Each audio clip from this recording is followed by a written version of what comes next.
need to lean not to your own understanding and trust in me with all your heart and all your mind and your soul. Because when you do that, once God brings you out, you have this confidence that lies within you. You have this power that's in you from God himself to know no matter what I go through, God got me. Hallelujah. Look back over your life and think about the things that you've been through. Had it not been for God on your side, you would not be here right now.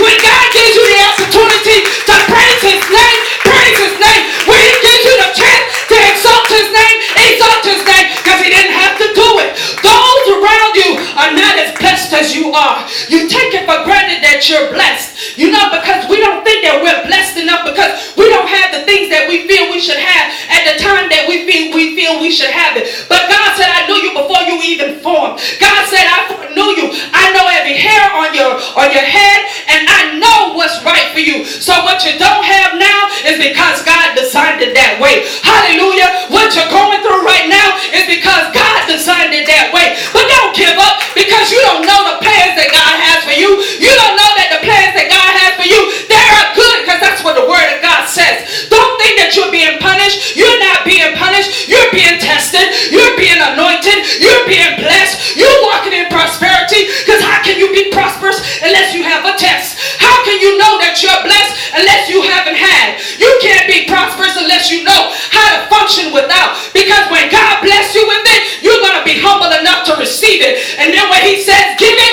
you're going to give it because you know where you came from. Hallelujah. When you said by his stripes I am healed, how can you talk to others about being healed? Have you not had a sickness to run upon you? Because God said that you need to speak his word and bring it to life. How can you bring it to life unless you have an experience to say, God, I need your help. I'm sick and I'm ailing and the doctors can't help me. What you do is you pray because eventually God will heal you. And then when he heals you, that's the reason for you to testify.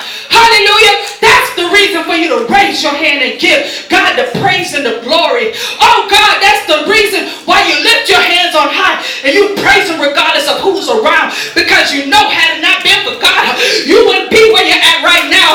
Had it not been for God, you wouldn't be healed right now.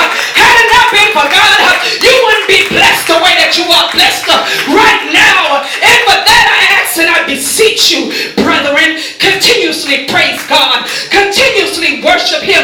Continuously give him the honor and the glory because this is just temporary. You have to understand the things that you go through is only temporal, but the word of God is eternal. Whatever God says that he's going to do, he is going to do it. Before you pass away, if he made a promise to you, it will come forth in the name of Jesus. I declare that right now in the name of Jesus. Receive the things that God has for you and know, stay steadfast on his word. Yeah, so don't move and don't waver no matter what you see. Because I'm talking from experience. I was a woman that was abused, mistreated. I was molested. I was known as less than. I was told that I would never become anything in life. But how about God transformed me and renewed me? And I'm the confident woman standing, speaking on your behalf right now. Oh, God saved me from a lot of things. I was in a tragic car accident. Or I almost lost my life, but God saved me.